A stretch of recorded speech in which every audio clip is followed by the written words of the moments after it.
Supreme court में फौजी अदालतों में सिविलियंस के ट्रायल के खिलाफ दरख्वास्तें समाअत के लिए मुकर्रर कर दी गई हैं। समाअत 18 जुलाई को होगी। इस पर हम बात करेंगे डॉनिश के रिपोर्टर हसीब भट्टी से। हसीब, बताइएगा।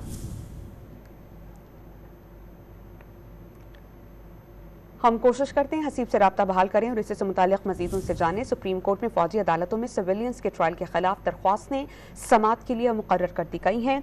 चीफ जस्टिस की सरबराही में 6 रुकनी लार्जर बेंच 18 जुलाई को समाअत करेगा। अदालत ने मुकदमे के फरीकैन को नोटिस भी जारी कर दिए हैं। सुप्रीम कोर्ट ऑफ पाकिस्तान के practice and procedure bill case की समाअत 21 जुलाई को होगी, जबकि चीफ जस्टिस की सरबराही में 8 रुकनी बेंच इस केस की समाअत करेगा।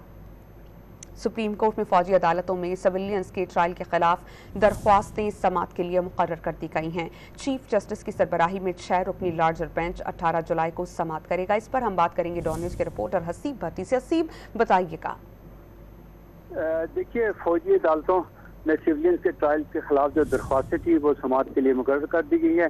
Chief justice Pakistan justice Umar Ata Bandial की सरबराही में 6 रुकनी लार्जर बेंच 18 जुलाई को समाअत करेगा, जबकि जो supreme court practice and procedure act के खिलाफ दरख्वास्तें थी वो भी समाअत के लिए मुकर्रर हुई है। 21 जुलाई को इस हवाले से समाअत होगी। 21 जुलाई को इस हवाले से समाअत होगी। हसीब, बहुत शुक्रिया, आप इससे मुतालिक हमें अपडेट कर रहे थे।